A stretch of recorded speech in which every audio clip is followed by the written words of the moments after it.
Un grand merci pour cette présentation. Beaucoup de choses ont été dites sur la thématique qui nous concerne. Et quand on a une thématique comme cela, qui est une thématique lourde, il faut se méfier des représentations, quelles qu'elles soient. En général, les représentations, ce sont les lunettes à partir desquelles vous lisez le monde. C'est un soubassement intellectuel, c'est un soubassement en termes de postulat qui est rarement, je dirais, interrogé. Et l'un des postulats, en tout cas en ce qui concerne l'islam, c'est que c'est ce qu'on pourrait dire en linguistique, c'est un terme flottant, c'est un signifiant flottant. Et chacun y met ce qu'il a envie d'y mettre. Il peut y mettre ses peurs, il peut y mettre ses représentations, il peut y mettre sa culture, il peut mettre ses appréhensions. Ce qui fait qu'en ce qui concerne l'islam, le salafisme, le djihadisme et tous ces termes-là, il y a beaucoup de malentendus et de malentendants. Et que la première des choses, c'est d'essayer de clarifier les concepts que nous utilisons. En partant d'un principe de base qui est quand même assez simple, c'est qu'il n'y a pas de définition définitive une fois pour toutes. Et que les mots, comme le disait le philosophe Ludwig Wittgenstein, les mots n'ont que des usages. Donc, ce qui est très intéressant, c'est de voir, par exemple, le terme ou l'usage du terme islam ou islamisme à travers une société, à travers un contexte. Mais ce qu'il faut bien comprendre, c'est qu'on est dans une époque un peu de crispation, d'hystérisation par rapport à un certain nombre de débats, et qu'il s'agit de bien comprendre qu'un concept émerge ou un certain nombre de discours ou de pratiques discursives émergent dans une société qui est bien particulière. Et l'émergence du terme islam dans la société française aujourd'hui, la réception dans la culture ou dans les différentes cultures de la société française n'est pas innocente. C'est-à-dire que globalement, on ne peut pas comprendre, pour aller très vite, l'islam et les musulmans sans questionner notre rapport colonial. C'est-à-dire que dans notre rapport colonial par rapport à ces anciennes entités ou ces anciens pays qui ont été des pays colonisés, donc il y a une bonne partie de la population qui vient de ces pays-là et nous avons, c'est pour ça qu'il faut faire ce travail, nous avons malheureusement beaucoup de représentations de l'altérité ou de l'autre qui continuent à polluer notre système de représentation qu'il faut absolument questionner. Et on ne peut pas, me semble-t-il, interroger cette question globalement de l'islam sans interroger, pour aller très vite et très rapidement, je m'en excuse pour le raccourci, notre rapport à l'Algérie. Vous voyez, ce rapport à l'Algérie qui est suffisamment conflictuel, dans notre rapport à l'autre, c'est cela qui est en train de se jouer. Et dans notre rapport à l'islam, ce qui est en train de se jouer, c'est le rapport à l'arabe. Vous voyez, donc c'est très important d'essayer de comprendre un peu, je dirais, tous ces soubassements. Voilà. Ça, c'est une première chose. La deuxième chose, c'est que nous sommes globalement devenus, en France, des analphabètes d'un point de vue religieux. Nous ne savons pas ce que c'est qu'une religion. Nous ne savons pas ce que c'est que des rites. Nous ne savons pas ce que sont des symboles religieux. Donc, pour nous, c'est quelque chose de, je dirais, quelqu'un qui est croyant aujourd'hui, c'est quelqu'un d'arriéré. Quelqu'un qui n'a pas encore compris, qui n'a pas été encore illuminé par la raison. Et donc, ce rapport-là, il est quand même assez important et il est très difficile, par exemple, aujourd'hui, de prendre l'enfant prodigue d'un tableau de Rembrandt sans connaître, ou en tout cas sans savoir qu'il fait référence à une partie des textes des évangiles selon saint Jean. Donc sinon, il y a toute une partie de la culture française, en général, qui va rester fondamentalement ignorée parce que nous n'avons pas ces soubassements théologiques, juridiques. Et même en ce qui concerne la philosophie, quelqu'un comme Emmanuel Kant, si vous n'avez pas toute la représentation de la théologie protestante ou de la théologie catholique, ou même Victor Hugo sur un certain nombre de passages, il est très difficile quand vous n'avez pas cette culture générale, cette culture religieuse. Eh bien, je parle bien de culture, je ne suis pas en train de parler de culte. Voyez? Et c'est pour ça qu'à l'école, on essaie d'introduire la notion du fait religieux comme un fait culturel. Et qu'une religion, c'est un narratif. C'est un narratif, c'est un récit. Quand vous prenez la Bible, vous avez un certain nombre de récits. Quand vous prenez les évangiles, vous avez aussi un certain nombre de récits. Quand vous prenez le Coran, vous avez un certain nombre de discours, puisque c'est une parole qui est adressée à des communautés qui ne cessent, je dirais, de changer en fonction du lieu et du temps. Et donc le problème, c'est qu'entre ces textes et nous, par exemple, entre le texte et le Coran et nous, il y a 14 siècles d'islam. Il y a 14 siècles. Et quelqu'un qui prétendrait comprendre l'islam en essayant d'aller voir ce que dit le Coran, bonne chance. Pourquoi? Parce qu'une religion, c'est d'abord ce qu'en font les gens. Et comme les gens sont divers, ils en font des choses absolument diverses. Et donc là, on peut appréhender l'islam en tant que religion, on peut l'appréhender d'un point de vue théologique, c'est-à-dire essayer de comprendre qu'est-ce qui fait que ce texte, pour les croyants, est considéré comme parole de Dieu. Vous voyez? Parole de Dieu. Et l'équivalent en termes théologiques de parole de Dieu vis-à-vis du christianisme, le Coran a la place, par exemple, de celle de Jésus-Christ dans le christianisme. Vous voyez, donc c'est pour ça que le Coran, pour beaucoup de musulmans, c'est d'abord la présence de Dieu. C'est-à-dire que lorsqu'il est récité, il y a l'avènement d'une nostalgie qui advient. Il y a une espèce de parole absente, puisque c'est un texte qui finit par émerger et parfois par émouvoir les gens. Vous voyez, donc il y a un rapport esthétique à la récitation. Ça, c'est quelque chose, me semble-t-il, qui est fondamental. La deuxième chose que nous devons essayer de comprendre, c'est qu'en France, la laïcité, elle s'est construite sur une lutte quand même assez importante avec l'Église catholique. Donc du coup, le religieux est considéré comme quelque chose de dangereux. C'est-à-dire qu'il y a toujours ce phénomène de représentation d'un religieux qui risque de prendre de la place dans l'espace public et d'imposer sa norme religieuse.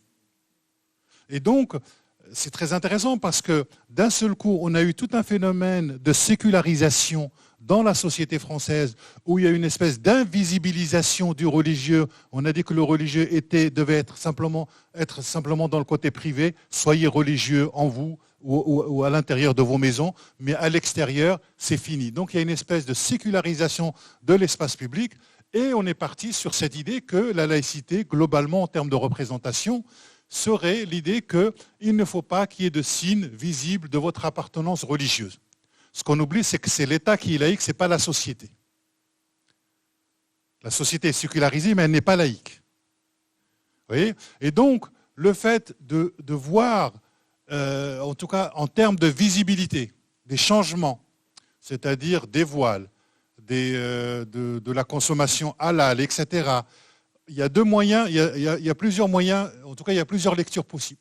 Soit on peut partir du principe que c'est une installation définitive d'une partie de la population qui s'installe et qui va essayer de vivre sa religion comme elle peut, ou soit on peut le voir comme une espèce d'évasion pour certains. Vous voyez à qui je pense. Et donc c'est très important, je dirais, de bien distinguer sociologiquement et historiquement ce qui est en train de se passer dans notre société. Ça, je dirais, c'est les éléments. À cela s'ajoute un phénomène que nous avons connu de terrorisme. C'est-à-dire, nous avons eu une urgence sécuritaire avec beaucoup de discours. En tout cas, on a eu pendant 6 années globalement, de menaces terroristes et des menaces terroristes qui continuent encore aujourd'hui. Les dernières, en tout cas, attaques terroristes, elles étaient liées plutôt à Daesh et j'aurai eu l'occasion de revenir là-dessus si vous le souhaitez. Donc, on a cette intensité en termes de sécularisation qui avance, ce retour de l'expression religieuse comme mode d'identité, parce que le religieux, globalement, vous savez, le religieux repose sur 3 pôles. Il y a ce qu'on appelle un pôle éthique.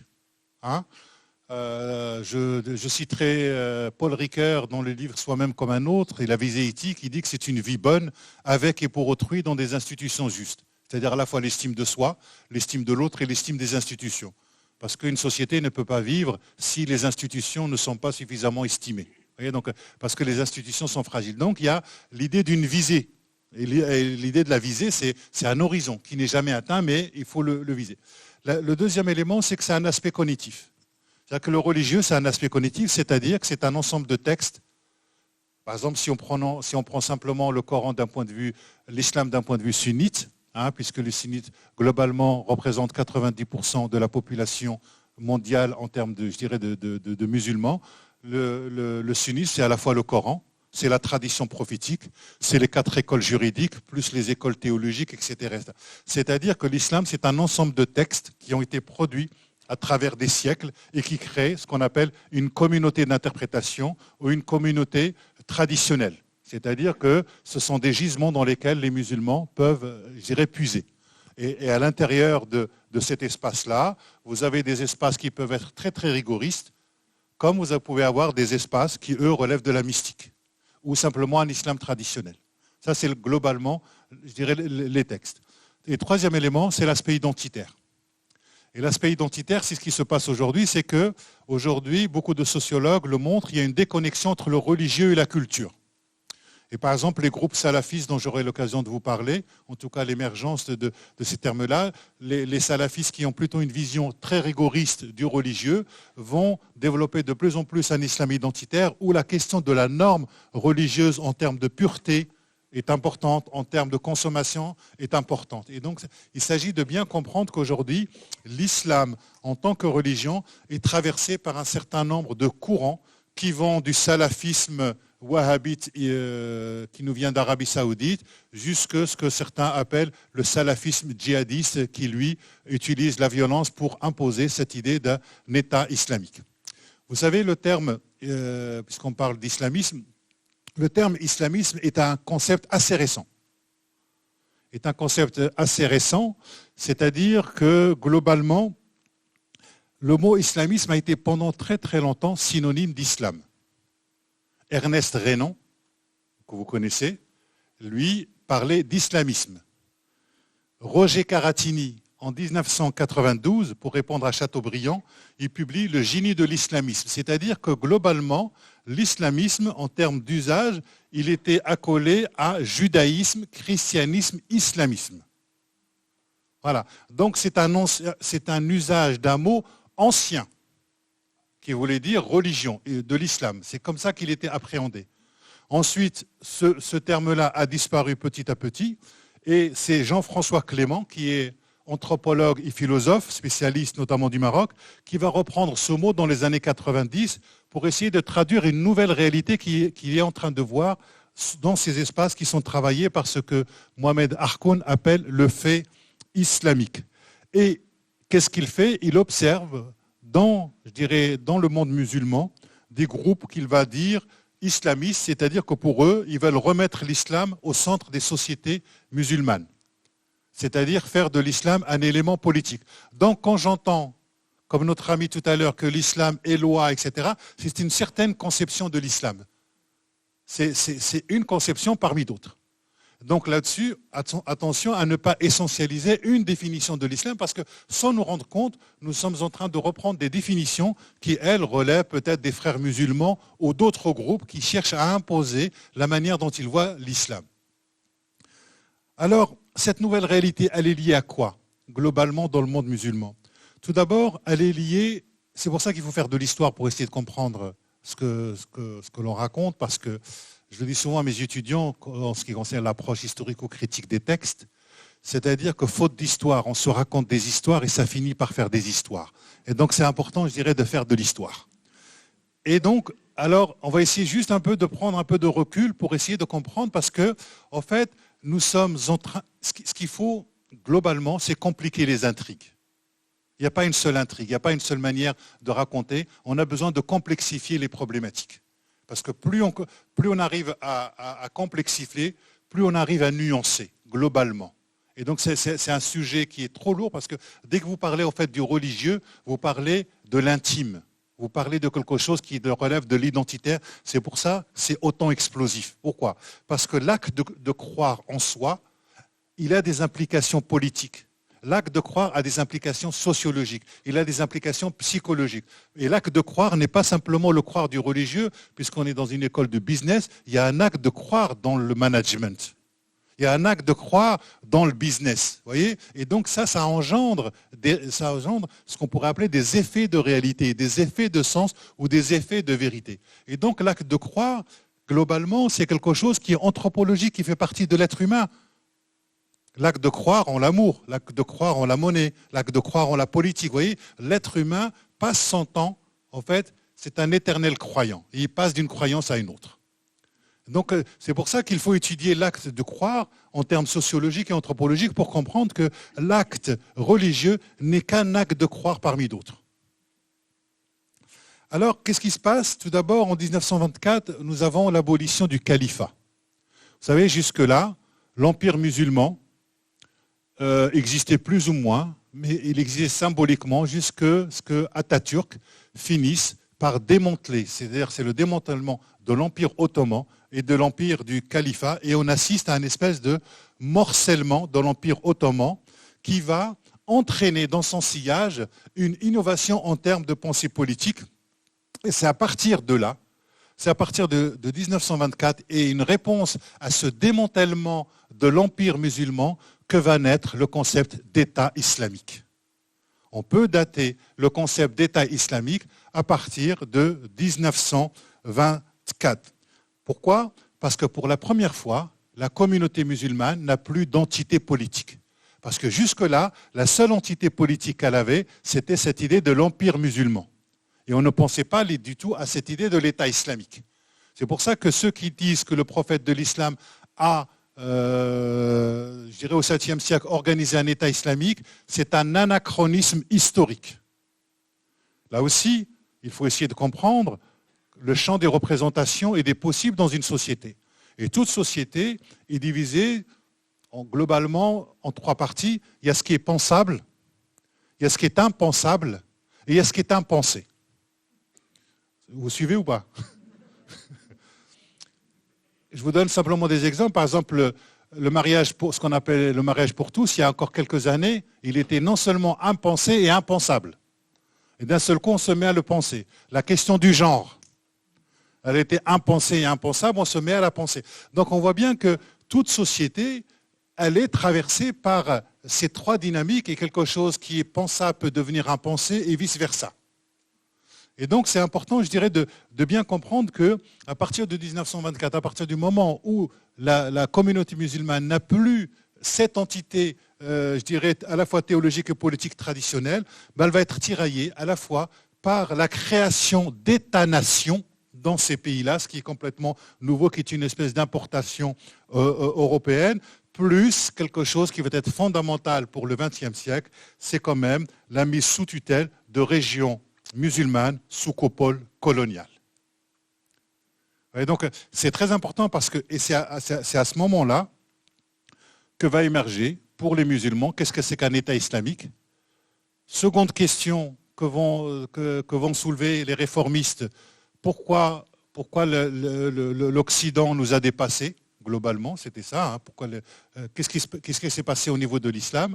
Et beaucoup de gens, c'est à partir de là que va naître un mythe fondateur, hein, comme beaucoup de mythes qui relèvent aussi beaucoup de légendes, mais qui disent, en fait, si l'islam est arrivé à cet état-là, si on a été colonisé, c'est parce que globalement, on a fermé les portes de l'interprétation quelques siècles auparavant et qu'il faut pouvoir les réouvrir. Et donc, il y a globalement dans les pays musulmans tout un travail sur qu'est-ce que c'est qu'un État islamique, qu'est-ce que c'est qu'être musulman. Donc il y a une espèce de crise interne dans les pays musulmans pour savoir qu'est-ce que c'est que l'islam et qu'est-ce que c'est que les musulmans, qu'est-ce qu'être musulman. Et donc ce débat-là, ce phénomène de politisation globalement des masses qui va se développer notamment par l'imprimerie, fait que le référent religieux est de moins en moins important parce qu'il n'est pas simplement ritualiste, mais il va devenir de plus en plus socio-politique. Vous voyez, donc face à la pénétration de l'Occident, notamment par Napoléon au niveau de l'Égypte, s'oppose une véritable crise en termes d'identité.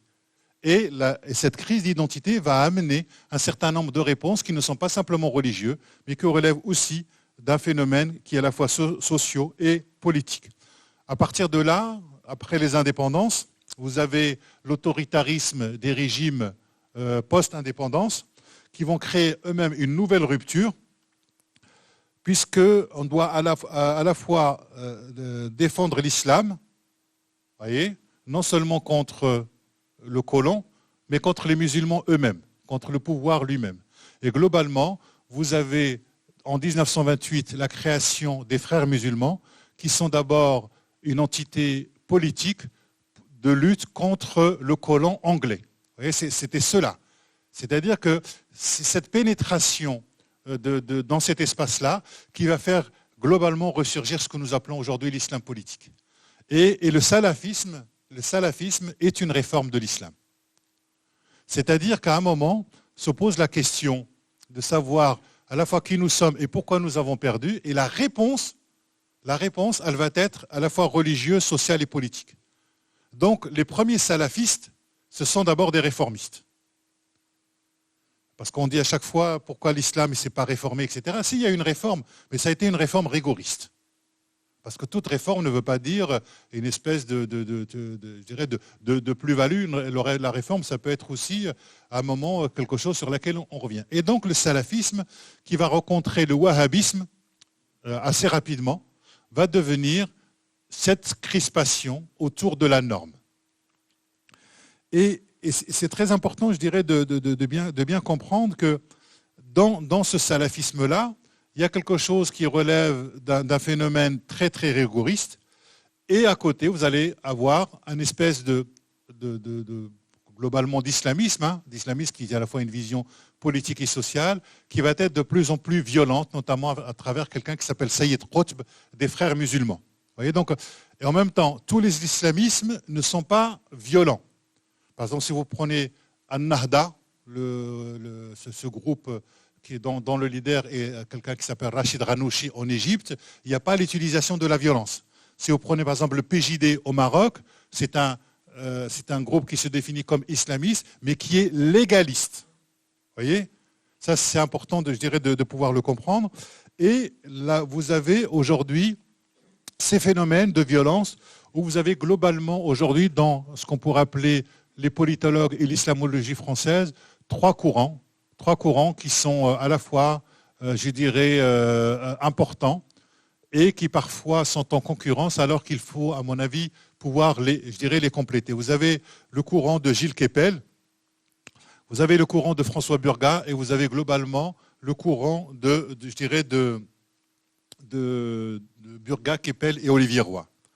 Alors, si on regarde le phénomène de violence chez Gilles Kepel, pour lui, il apprend le phénomène, en tout cas salafiste djihadiste, d'un point de vue islamologique, c'est-à-dire qu'il essaie de comprendre l'ancrage théologique de ce salafisme. Donc, c'est-à-dire que globalement, ce phénomène qu'on a appelé engagement violent ou l'idée de la radicalisation, il essaye de comprendre cette radicalisation à travers le prisme religieux en disant que la radicalisation, c'est une radicalisation de l'islam. Vous voyez, donc du coup, c'est cette utilisation de l'islam qui va être globalement pour lui, le terrorisme, c'est un islam radicalisé.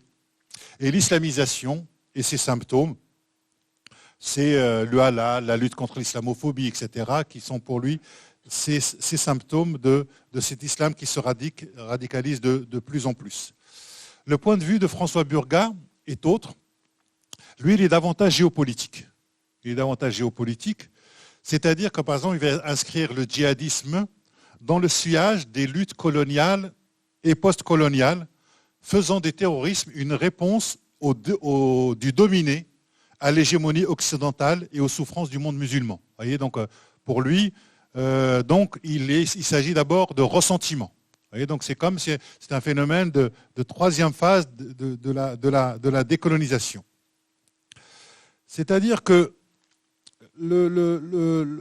Kepel et Burgat se rejoignent dans quelque chose en ce qui concerne le discours djihadiste. C'est-à-dire, à chaque fois, tous les deux disent qu'il faut prendre au sérieux ce discours djihadiste, mais chacun lui confère une origine différente. Le premier, Kepel, comme je vous l'ai dit, l'inscrit dans l'islam et le salafisme. Le second, il va l'insérer dans une politisation et des luttes sud-nord. Vous voyez, donc ce sont des choses complètement différentes. Keppel va, par exemple, il va insister sur les permanences de la radicalisation, perçue comme une espèce de continuum transgénérationnel. Pour lui, il y a une espèce de continuum entre le début du XXe siècle, depuis les frères musulmans, jusqu'à Daesh, avec des évolutions en fonction des ruptures historiques que connaissent les sociétés. Donc, que ce soit à l'époque coloniale, post-coloniale, guerre froide, etc. Et donc, pour lui, on est passé de l'islamisation dans les années 80, dans son ouvrage Les banlieues de Dieu, à un phénomène de salafisation et ensuite de djihadisation. Vous voyez, donc c'est pour ça que pour lui, il y a, je dirais, ces trois éléments. C'est pour ça qu'il parle de la troisième génération de l'islam de France. Alors, Olivier Roy, lui, qui utilise beaucoup plus la philosophie, la sociologie, va au contraire lire ces ruptures, en tout cas ces phénomènes. Pour lui, il y a une espèce de discontinuité majeure. C'est-à-dire que pour lui, c'est plus une islamisation de la radicalité qu'une radicalisation de l'islam. C'est-à-dire que pour lui, les gens, il y a d'abord une radicalité et ensuite il y a un réservoir de langage, de sens. Et les gens vont puiser là-dedans pour justifier justement cette radicalisation. Alors,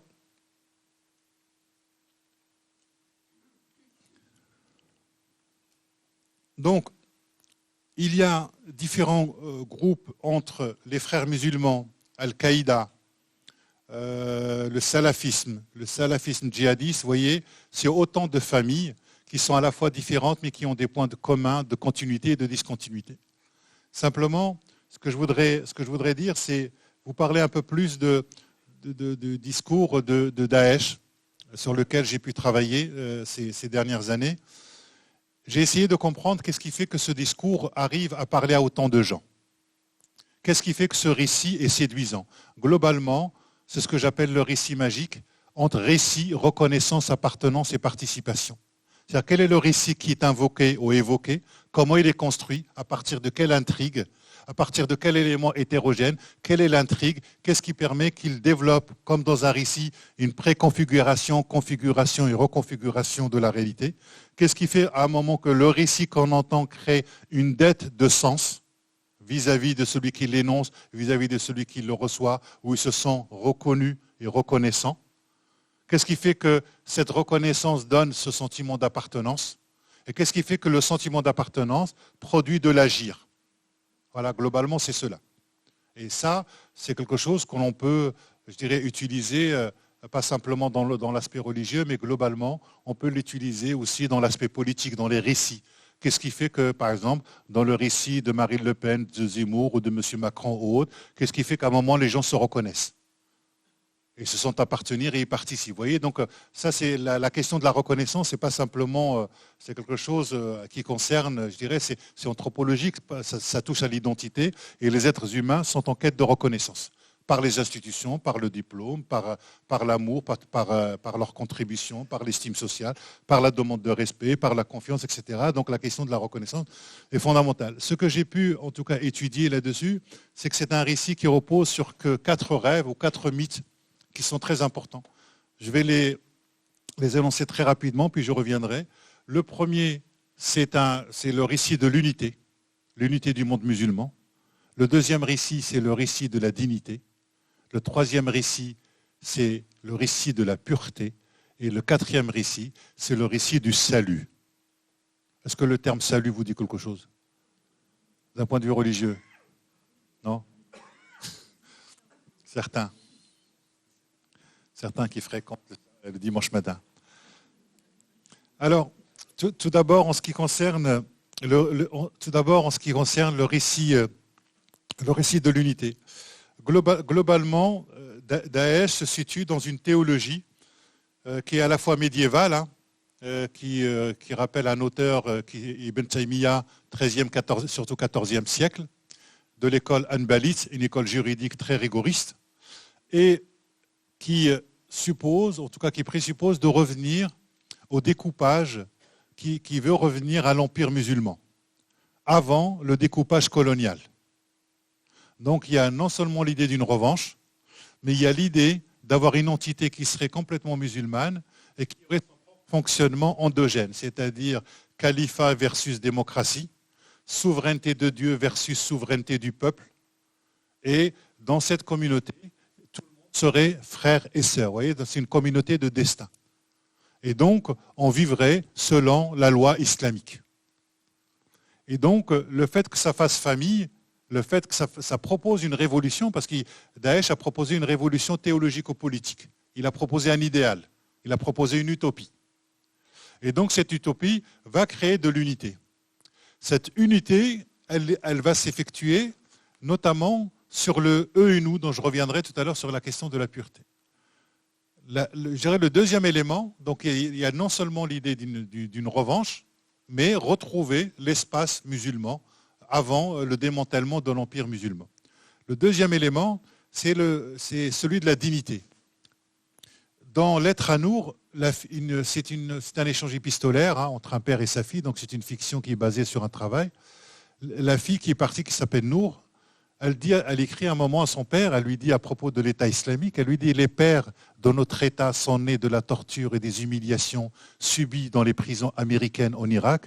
On peut réparer une injustice, mais on ne guérit pas d'une humiliation. » Et donc là, le discours sur l'humiliation est très important. C'est-à-dire qu'il y a une proposition de dignité. Et vous savez, les humiliations préparent les violences de demain. Première Guerre mondiale, SDN, Société des Nations, on humilie l'Allemagne, ça donne Hitler. On humilie le Russe, ça donne ce que nous avons. L'humiliation de la Turquie, ça donne ça. C'est-à-dire qu'à chaque fois, on ne se rend pas compte que les humiliations préparent toujours les violences de demain.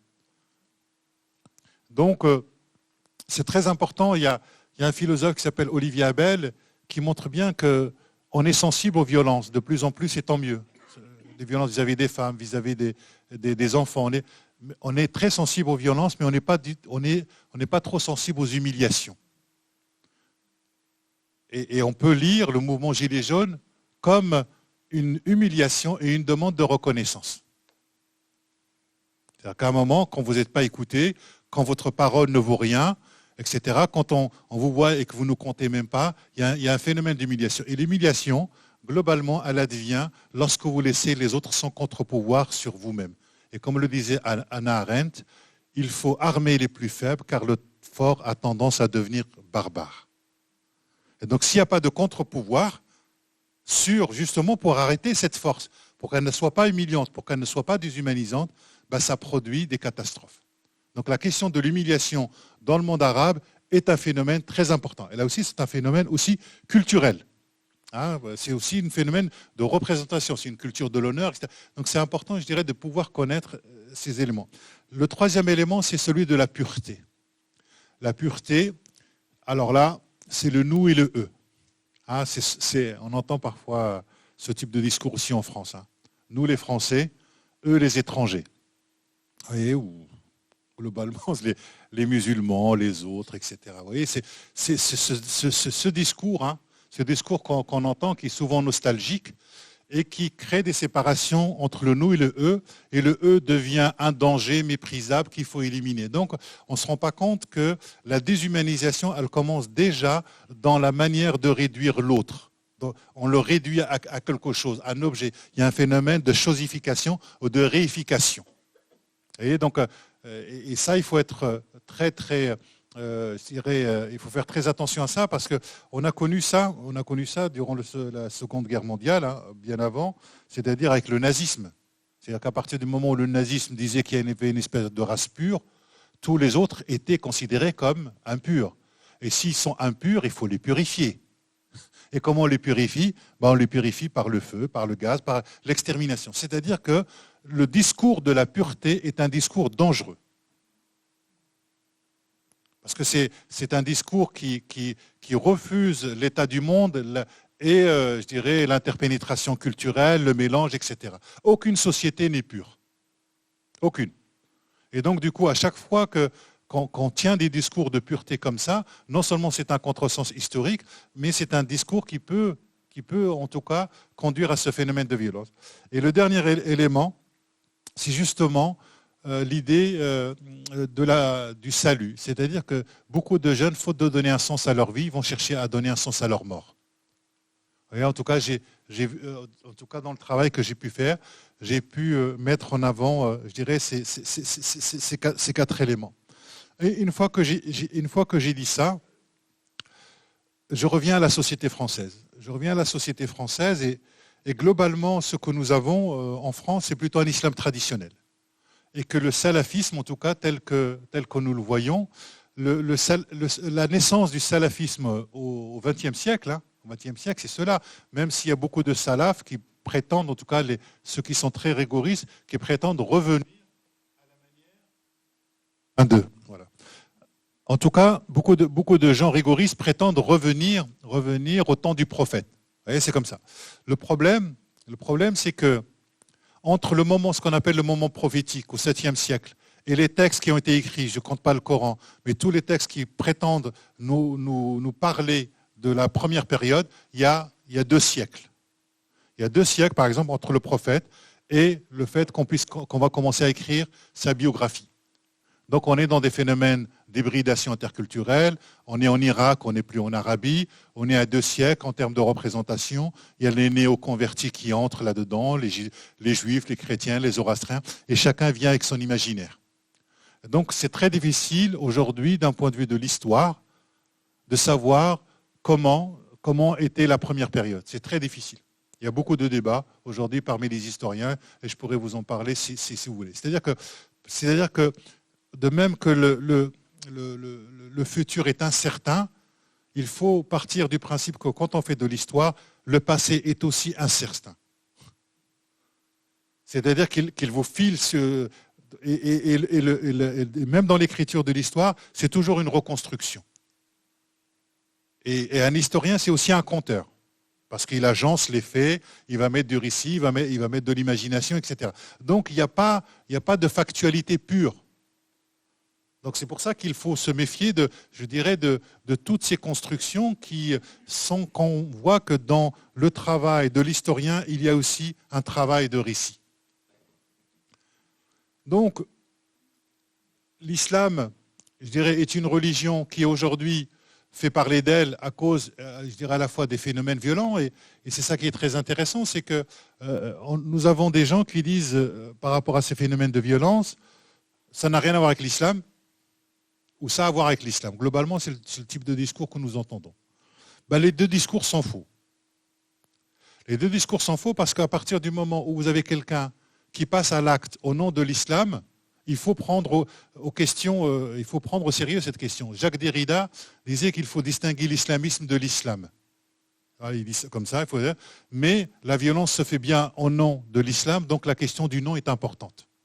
Donc il faut essayer de comprendre qu'est-ce qui peut provoquer à un moment le fait d'aller chercher des éléments de référence pour justifier un acte d'un point de vue moral. Ensuite, de dire que je dirais que ça n'a rien à voir avec l'islam, donc je viens de montrer que ça a à voir quand même avec une certaine lecture de l'islam, c'est important.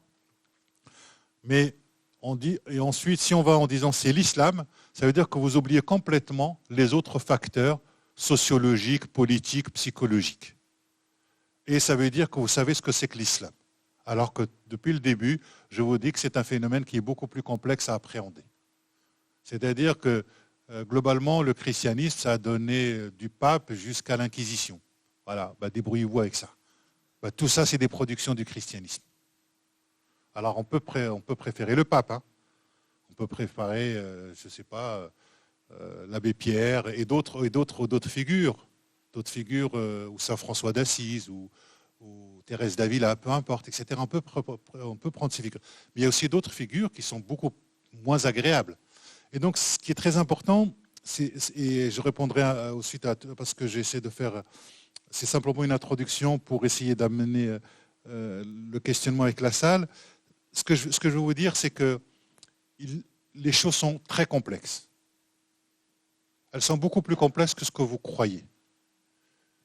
Et quand vous lisez le Coran, par exemple, aujourd'hui, vous le lisez en français, déjà que pour les arabophones, c'est quelque chose d'assez compliqué, et il y a plein de mots dans le Coran dont on ne sait pas exactement ce qu'ils signifient. Parce que tous les textes qui sont écrits après le Coran sont écrits 2 siècles plus tard. Donc, vous voyez toute la difficulté. Et donc, je pense qu'il faut faire preuve d'humilité et finalement, je dirais, pour connaître l'islam, il faut d'abord connaître les musulmans. Voilà. Donc, j'espère que vous avez des amis musulmans. Parce que c'est comme ça que ça fonctionne. Sinon, on va commencer à fantasmer sur les textes et on passe que... Vous savez, il y avait un philosophe, son nom va me revenir, il disait que l'homo islamicus n'existe pas. L'homo islamicus n'existe pas. Donc, à force de vouloir tout réduire à l'islam, comme si l'islam était l'alpha et l'oméga de toutes les problématiques, de toutes les explications, on se trompe. Et en faisant cela, on joue le jeu des extrémistes qui, eux, ont une vision intégrale du religieux. Donc, un grand merci.